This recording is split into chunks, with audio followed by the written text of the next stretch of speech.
Hi guys, I'm Tiffany. And I'm Moira. Welcome to Go Read a Book. Welcome. Woo! Today we are talking about the amazing book, Gone Girl. So much to talk about with this book. So much to talk about. And it's going to be a movie. Yeah. It should be coming out tomorrow.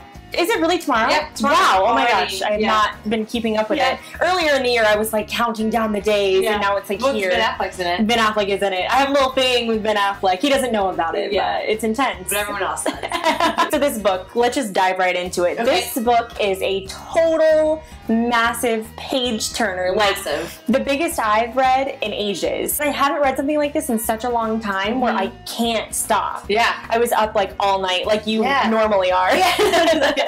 I was on vacation and I was like, Mom, I haven't seen you in a year, but I gotta read this book. You don't even know. You should too, Ma. She did read it. She did? Yeah, she was like, what is this book Moira's reading? And I was like, you have to read it.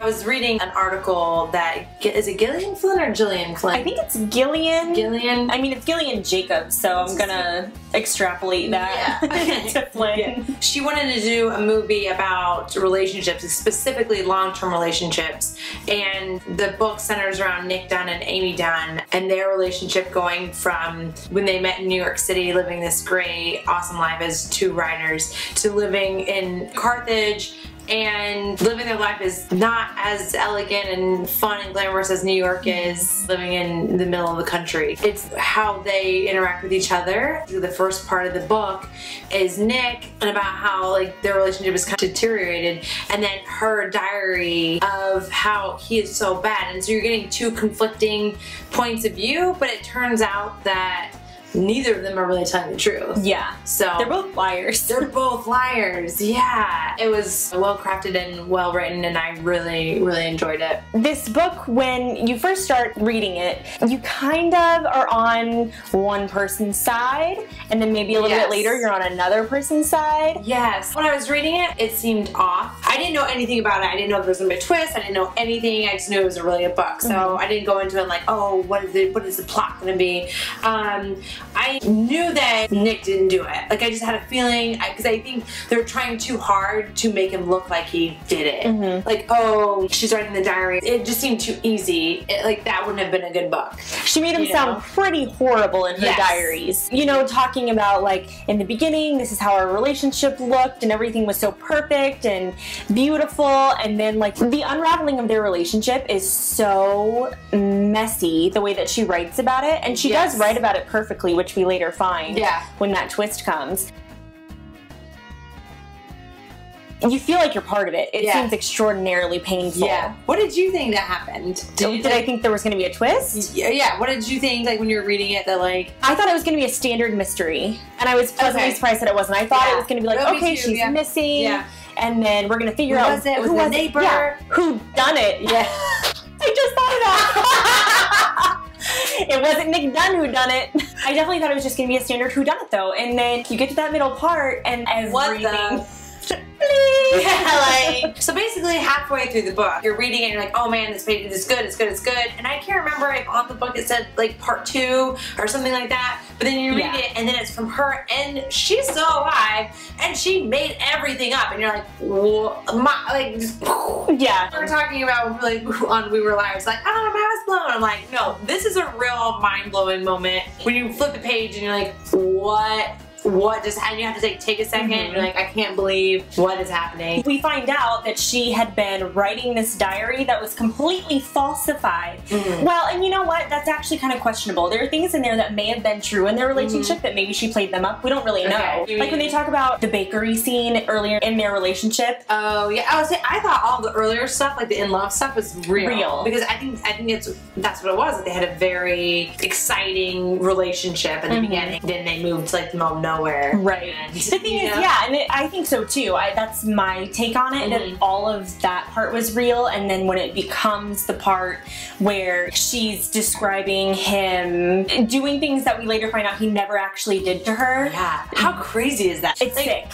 I was thinking about it earlier today when I was like, what am I going to say about this book? And I'm like, oh, I think I like instant gratification too much to wait an entire year to screw up someone's life so bad. Like, can you imagine like when that day comes and you're just like, oh, it's really happening. It's like planning a wedding, actually, planning weddings. And then it's here and you're like, oh wait, I can't believe I spent an entire year doing something that literally is like, but there was so much thought into it. I have no words. Totally. There's so many ways you can destroy someone's life. Yes. There's so many options, and she crafted something. Absolutely. So well. She's like a spider, like spinning a web. You know what I mean? Yeah. It completely is. Just in terms of the twist, which was such a pleasant surprise, because if you don't know it's coming, man, it hits you and it comes hard. Oh yeah, and it did. But I just can't get over is how, and I said this, the GIF or GIF, however you're going to pronounce it. I think both are acceptable now.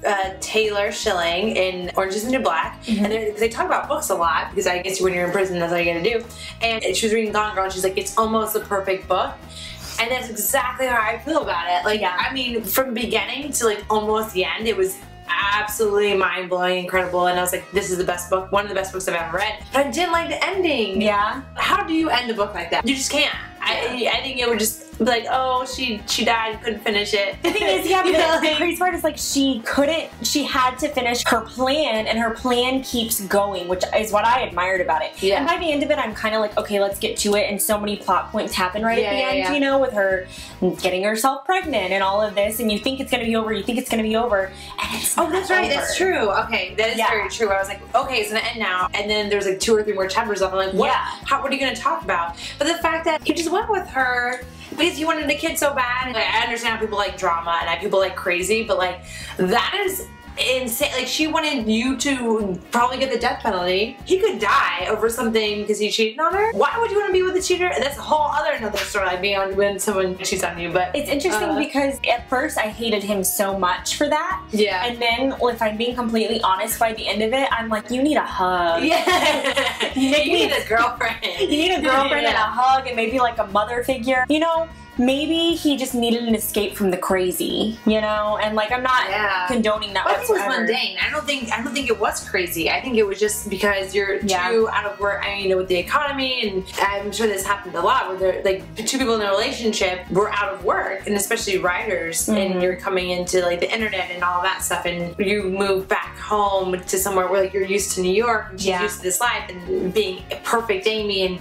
I mean, homegirl was just crazy. I don't think she had siblings, right? No, she was the only one. She needed some siblings. She needed some siblings. I mean, they were probably crazy too, though. But then maybe the crazy would have been spread among more, and not like all on one. Yeah, that's true. Maybe like messed her up. Those parents did.